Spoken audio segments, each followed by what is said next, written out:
નમસ્કાર, આપ જોઈ રહ્યા છો ન્યૂઝ 18 ગુજરાતી। હું છું સિદ્ધાર્થ ધોળકિયા। મહત્વના સમાચાર। ભાજપ ટૂંક સમયમાં જાહેર કરી શકે છે 89 ઉમેદવારો સાથેનું પોતાનું પહેલું યાદીવાળું લિસ્ટ, જેમાં ઉમેદવારોને લઈને દિલ્હીમાં બેઠકોનો દોર ચાલી રહ્યો છે। સાંજે ભાજપ કેન્દ્રીય ચૂંટણી સમિતિની બેઠક છે। પ્રથમ તબક્કાના 89 નામો થઈ શકે છે જાહેર।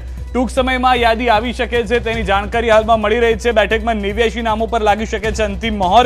ગુજરાત ભાજપના નેતાઓની નજર પણ દિલ્હી માં જોવા મળી રહી છે કે શું આવે છે નિષ્કર્ષ। આ તમામ મુદ્દાઓને ઉપર ધ્યાન રાખવામાં આવી રહ્યું છે। સૌથી મહત્વના મોટા સમાચાર, એક સાથે 89 ઉમેદવારો પ્રથમ લિસ્ટ જે છે તે આવી શકે છે। જે પહેલી બેઠકોને લઈને ચર્ચા ચાલી રહી હતી તેને લઈને જાણકારી હાલમાં મળી રહી છે।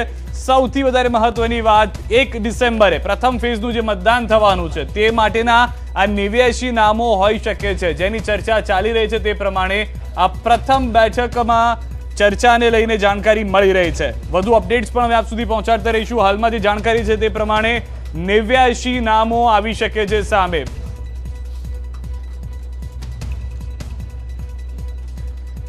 વધુ માહિતી મેળવીશું। ન્યૂઝ 18 સંવાદદાતા મયુર અમારી સાથે જોડાઈ ગયા છે। મયુર, સૌ કોઈ એ રાહમાં છે, ખાસ કરીને ભાજપના ઉમેદવારો કે જેઓ રાહ જોઈને બેઠા છે કે ક્યારે તેઓના નામની જાહેરાત થાય। ક્યાં સુધીમાં નામોની જાહેરાત, શું પ્રક્રિયા હાલમાં ચાલી રહી છે, કેટલો સમય?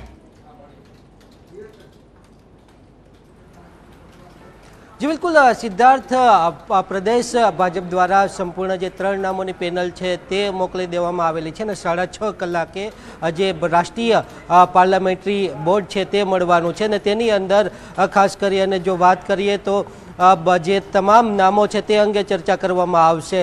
89 बेठको जे छे फर्स्ट फेजनी, जेनी अंदर सौराष्ट्र अने दक्षिण गुजरात ते विस्तारोनी जे विधानसभा बेठको छे तेनुं पहेलुं लिस्ट आजे मोडी रात सुधीमां आवी जाय तेवी पूरेपूरी शक्यताओ छे। सूत्रों पासेथी ते प्रकारनी माहिती प्राप्त थई रहेली छे अने आजे रात सुधीमां आ जे तमाम उमेदवारो छे तेमने सूचना पण आपी देवामां आवशे। तैयारी माटेनी जे सूचना छे ते आपी देवामां आवशे।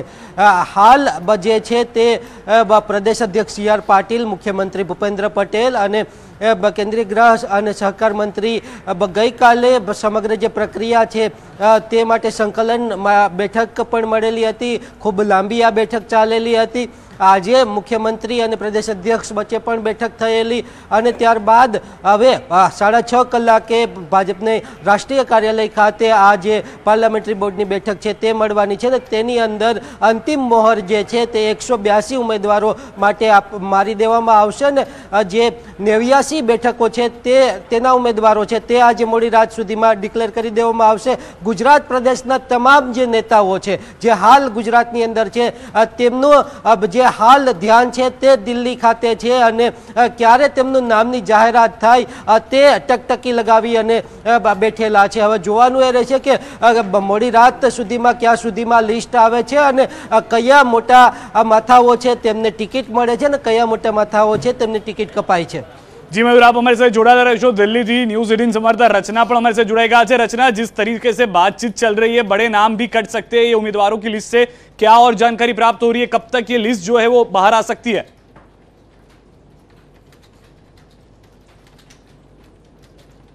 सिद्धार्थ, गुजरात विधानसभा चुनाव के लिए उम्मीदवारों के नाम तय करने को लेकर मैराथन बैठकों का दौर चालू है और अमित शाह जी के यहाँ पे, गृह मंत्री के यहाँ पर जिस तरीके से परसों 6 घंटे की मीटिंग चली थी, कल भी उनके यहाँ पर मीटिंग हुई थी और उसके बाद बीजेपी के राष्ट्रीय अध्यक्ष के यहाँ पर मीटिंग हुई थी।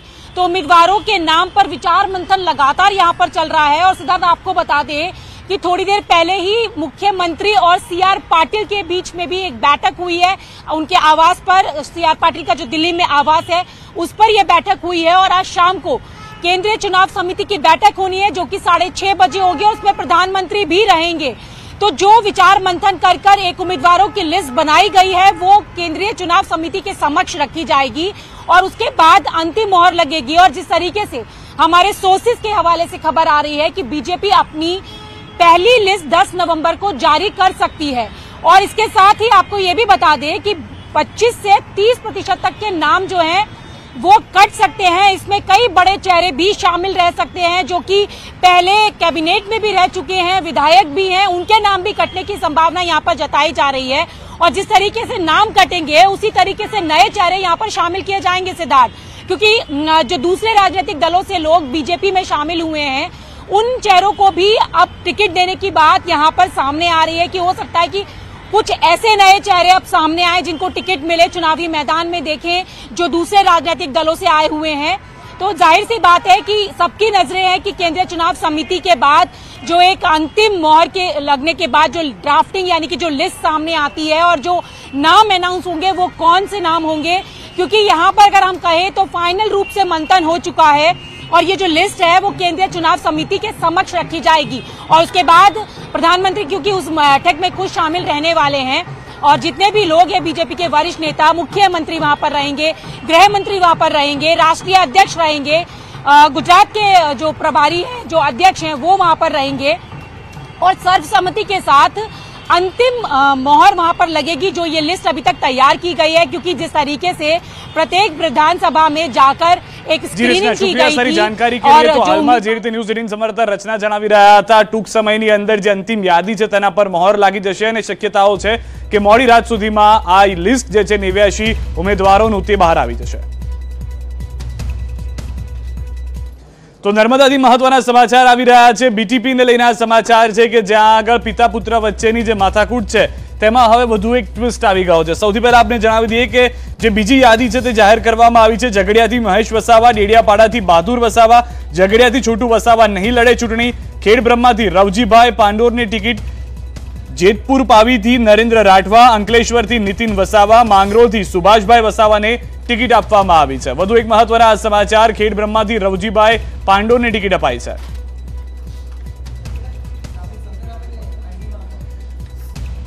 तो વધુ એક મહત્વના સમાચાર એ પણ આપને આપી દઈએ કે આપની એન્ટ્રીથી સમીકરણ પણ બદલાઈ ગયા છે। બીટીપીના સમીકરણ મહેશ વસાવાએ બદલી છે બેઠક, ડેડિયાપાડાના બદલે હવે ઝઘડિયાથી ચૂંટણી લડવાના છે। વધુ માહિતી મેળવીશું। ન્યૂઝ 18 સંવાદદાતા દીપક પણ અમારી સાથે જોડાઈ ગયા છે। દીપક, અનેક સમીકરણો બદલાઈ રહ્યા છે, સાથે જ પિતાની જે સીટ છે તેના પરથી હવે પુત્ર આવી ગયા છે, કેટલા બદલાવ અને તેને શું અસર?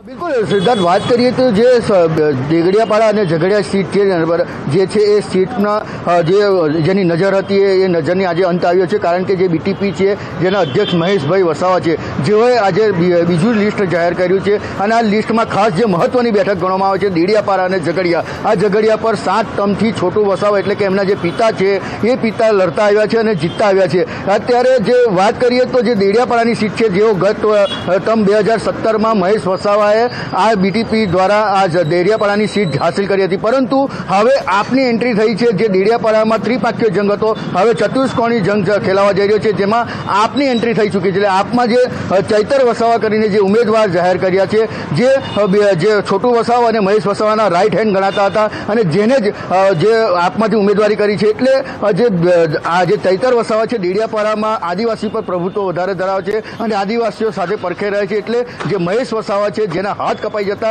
महेश वसावाए सीट बदलाવાનો વારો આવ્યો છે। ગત રોજ પણ આપણે વાત કરી હતી કે જે મહેશ વસાવા અને જે છોટુ વસાવા છે જેમાં તિરાડ પડી છે અને મતભેદ ચાલી રહ્યા છે, કારણ કે જે સીટ છે એ ઝઘડિયાથી લડે કે ડેડિયાપાડાથી એનું જે નિરાકરણ ન આવ્યું હતું, પરંતુ આજે એનું નિરાકરણ આવી ચૂક્યું છે અને જે મહેશ વસાવા છે જેઓ ઝઘડિયાથી લડી રહ્યા છે, એટલે કહી શકાય કે જે 7 ટર્મથી જીતતા આવેલા છોટુ વસાવા છે જેમને હાલ જે રાજકારણમાંથી સંન્યાસ લઈ ચૂક્યા છે એવું કહી શકાય, कारण के जे छोटू वसावा है ये 7 टर्मथी आ जीतता था जेनी जग्याए एटले के बाप जे छे ए पिता छे ए पिताए पुत्रने सीट आपी दीधी छे। जी आभार दीपक, समग्र माहिती बदल। तो जे रीते दीपक पण जणावी रह्या हता परिस्थितिनुं ए निर्माण थयुं छे जेना कारणे पुत्रए सीट बदलवी पड़ी छे। आपनी आ एंट्रीथी बदलाव जोवा मळी शक्यो होय।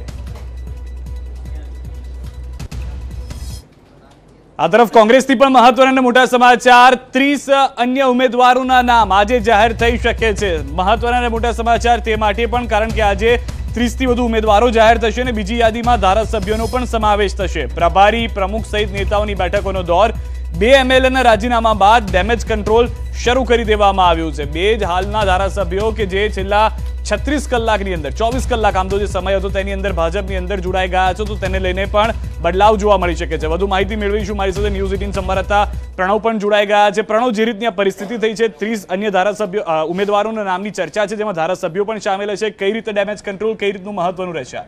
સીધા ચોક્કસ જે રીતે બે મોટા ઝટકા કોંગ્રેસ પાર્ટીને મળ્યા, મોહનસિંહ રાઠવા હોય કે પછી ભગા બારડ, એક મધ્ય ગુજરાતનું સૌથી મોટું નામ અને બીજું સૌરાષ્ટ્રનું સૌથી મોટું આહિર સમાજનું સૌથી મોટું નામ, આ બંને લોકોએ કોંગ્રેસ પાર્ટીનો હાથ છે તે છોડ્યો. ત્યારબાદ કોંગ્રેસ પાર્ટીના જે વરિષ્ઠ નેતાઓ છે, પ્રદેશના પ્રભારી, તમામ ચાર એએસીના જે સેક્રેટરી એટલે જે સહપ્રભારીઓ છે, પ્રદેશ પ્રમુખ અને સિનિયર નેતાઓ વચ્ચે બંધ બારણે રઘુ શર્માના નિવાસસ્થાને બેઠક મળી. તેની અંદર ડેમેજ કંટ્રોલ કઈ રીતે થાય તેની કવાયત હાથ ધરવામાં આવે. તો સાથે જ કોંગ્રેસ પાર્ટી એ પણ માની રહી છે કે જે ભારતીય જનતા પાર્ટીમાં જે નેતાઓ જશે તો તે સીટ ઉપર કયા વ્યક્તિને લડાવવા, તેને લઈને જગદીશ ઠાકોરે પણ સ્પષ્ટતા કરી છે કે અમે અમારી બી જે ટીમ છે એટલે બી પ્રોજેક્ટ છે અમારો અમે તૈયાર કરી દીધો છે. ભલે જેને જવું હોય તે કોંગ્રેસ પાર્ટી છોડીને જઈ શકે છે.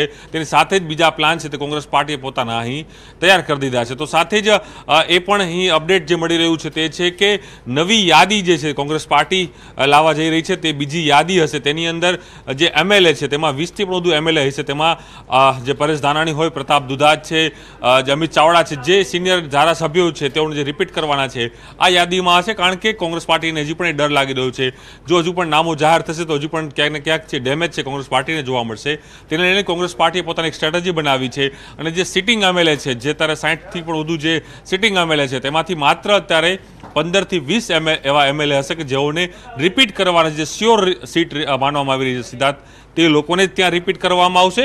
અને હજુ પણ જે બીજા નવા 10 ચહેરાઓ અંદર મૂકવામાં આવશે તેમાં મહિલાઓ હશે. જે ફર્સ્ટ ફેઝ છે સૌરાષ્ટ્રનો અને દક્ષિણ ગુજરાતનો તેમાંથી સિદ્ધાર્થ આ બધા ચહેરાઓ હશે. ચોક્કસ એ મનાય કે કોંગ્રેસ પાર્ટી ડેમેજ કંટ્રોલ પણ કરી રહી છે. તો સાથે જ એક સ્ટ્રેટેજીના ભાગરૂપે બીજી યાદી પણ આજ મોડી રાત સુધીમાં ગમે ત્યારે જાહેર કરી શકે છે. આભાર પ્રણવ સમગ્ર માહિતી બદલ. તો આ સૌથી મહત્વના મોટા સમાચાર છે. વધુ 30 ઉમેદવારોના નામ જાહેર થઈ શકે છે અને સાથે જ ડેમેજ કંટ્રોલનો પણ પૂરેપૂરો પ્રયાસ કરવામાં આવશે કોંગ્રેસના મોવડી મંડળ તરફથી.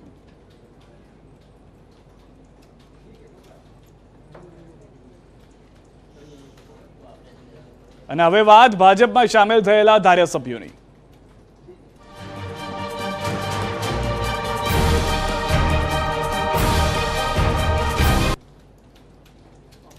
તો ભગાભાઈ જોડાઈ ચૂક્યા છે ભાજપની અંદર. ગઈકાલે એક વધુ ધારાસભ્ય કોંગ્રેસ છોડીને ભાજપમાં આવ્યા હતા અને આજે વધુ એક કોંગ્રેસથી છોડીને આવ્યા ધારાસભ્ય કે જેઓ ભાજપમાં જોડાઈ ગયા છે. તો સૌથી વધારે મહત્વના અને મોટા સમાચાર જે હાલમાં મળી રહ્યા છે, ભાજપમાં જોડાયા કોંગ્રેસના ધારાસભ્ય ભગાભાઈ બારડ. કોંગ્રેસમાંથી રાજીનામું આપી ભગા બારડે ભાજપનો ખેસ ધારણ કર્યો. 24 કલાકમાં કોંગ્રેસને બે મોટા ઝટકા લાગ્યા છે.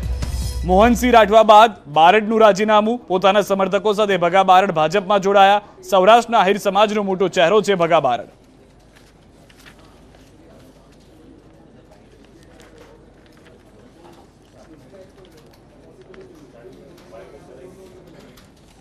ગુજરાત વિધાનસભાની ચૂંટણીમાં ઉમેદવારી પત્ર ભરવાના હવે ગણતરીના દિવસો જ બાકી છે. ત્યારે છેલ્લી ઘડીએ કોંગ્રેસનો સાથ છોડી અને ભારતીય જનતા પાર્ટીની અંદર કોંગ્રેસના ધારાસભ્યો સામેલ થઈ રહેલા છે. આજે કોંગ્રેસના ધારાસભ્ય ભગાભાઈ બારડ એ ભારતીય જનતા પાર્ટીમાં સામેલ થયેલા છે. તેમની સાથે જ વાત કરીએ. ભગાભાઈ, છેલ્લી ઘડીએ કોંગ્રેસનો સાથ છોડેલો અને ભારતીય જનતા પાર્ટીનું કમળ પકડેલું છે, કયા એવા કારણ રહ્યા કે કોંગ્રેસ છોડવી પડી? છેલ્લી ઘડીએ નથી, ઘણા સમયથી વિચાર કરતો હતો અને ઘણા સમયથી હતું કે અત્યારના સંજોગોમાં જે પાર્ટી જે તરફ જઈ રહી છે, પાર્ટીની અંદર આપણી શક્તિઓ વેડફવાથી કોઈ ફાયદો નથી અને એક વિકાસની રાજનીતિમાં જોડાવવું જોઈએ. એટલે હું આજ ભારતીય જનતા પાર્ટીમાં જોડાનો છું. 2017ની અંદર તમે ચૂંટાયેલા ત્યારબાદ તમારું ધારાસભ્ય પદ રદ કરવા માટેની પણ જે તૈયારીઓ છે તે થઈ ગઈ હતી. તમે એક મોટું આહિર સમાજનું સંમેલન પણ ત્યાં બોલાવેલું હતું અને હવે એવો તો ભાજપ પ્રેમ કયો આવી ગયેલો કે તમે અચાનક જોડાઈ ગયા? એ જ્યુડિશિયલી મેટર હતી, એટલે એમાં કોઈ ટીકા ટિપ્પણ કરવા અત્યારે હું ના કરી શકું. કારણ કે એમાં તો મને જે જ્યુડિશિયલીએ જે લાગ્યું હતું જ્યારે સજા કરી એ જ્યુડિશિયલી મેટરે મને પાછો નિર્દોષ પણ જાહેર કર્યો છે. એટલે એની અંદર હું કોઈ સરકારને કે કોઈને કોઈ વસ્તુની ટિપ્પણમાં કે દોષિતમાં ના પડી શકે. ભગાભાઈ બારડને કોઈ ટિકિટનું કમિટમેન્ટ આપેલું છે ખરા ભારતીય જનતા પાર્ટી તાલાળા બેઠક ઉપરથી એમને જ ટિકિટ આપશે? મેં કોઈ કમિટમેન્ટો માગ્યા નથી. કોઈ પાર્ટી જે આદેશ કરશે તે. તો ચૂંટણી જ આવતા પક્ષ પલટાની મોસમ જોવા મળી રહી છે, પરંતુ જે ભગાભાઈનું સમીકરણ છે તેની અંદર એક વધુ સમીકરણ વેવાઈને લઈને પણ જોવા મળી રહ્યું છે. વેવાઈ હવે આ પિક્ચરમાં આવી જતા એક અનેક મુદ્દો ઊભો થયો છે. ખરેખર વેવાઈ પક્ષ મૂંઝાઈ ગયો છે। બન્યું છે એવું કે 2 દિવસમાં મધ્ય ગુજરાત અને સૌરાષ્ટ્રમાંથી પોતપોતાના સમાજના 2 દિગ્ગજ નેતા કોંગ્રેસ છોડી ભાજપમાં જતા રહ્યા, જેના કારણે કદાચ કોંગ્રેસની મૂંઝવણ નથી વધી એટલી મૂંઝવણ તેમના વેવાઈઓની વધી ગઈ છે। કારણ કે છોટાઉદેપુરના પૂર્વ ધારાસભ્ય મોહનસિંહ રાઠવા હાલના નેતા વિપક્ષ સુખરામ રાઠવાના વેવાઈ છે। જોગાનું જોગ આજે જેમણે કેસરી ખેસ ધારણ કર્યો એવા ભગાભાઈ બારડ અને દ્વારકાથી ટિકિટ માંગી રહેલા મુળુભાઈ કંડોરિયા પણ વેવાય છે। એવામાં બંને વેવાઈઓને તેમનો જ પક્ષ અને આસપાસના કાર્યકરો શંકાની નજરે જોવા લાગ્યા છે। એવા સવાલો ઉઠવા લાગ્યા છે કે શું આ બંને વેવાઈઓ વેવાઈ વાળી જ કરશે?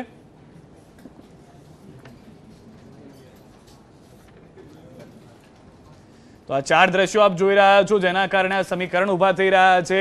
આ 4 દ્રશ્યોમાં મોહનસિંહ રાઠવા અને ભગાભાઈ કે જેઓ આજે ભાજપમાં જોડાઈ ગયા કોંગ્રેસ છોડીને, અને તેની સાથે જ સુખરામ રાઠવા જેઓ વિપક્ષ નેતા તરીકેની ભૂમિકામાં છે, મુળુભાઈ કંડોરિયા કે જેઓએ કહ્યું છે કે દ્વારકાથી તેઓને કોંગ્રેસ ટિકિટ આપશે તો ચોક્કસ રીતે જીતીને આવશે। પરંતુ પરિસ્થિતિ એ છે કે વેવાઈ પક્ષ જ્યારે સામે પક્ષે હોય તો તેને લઈને પણ મૂંઝવણ પાર્ટીની અંદર અને કાર્યકરોમાં હોય। જ્યાં સુધી વેવાઈ એક પાર્ટીમાં હતા ત્યાં સુધી કોઈ ચિંતા ન હતી, પરંતુ હવે સામે આવી જવાને કારણે કાર્યકરો અને પાર્ટી મૂંઝવણમાં છે કે કરવું તો કરવું શું।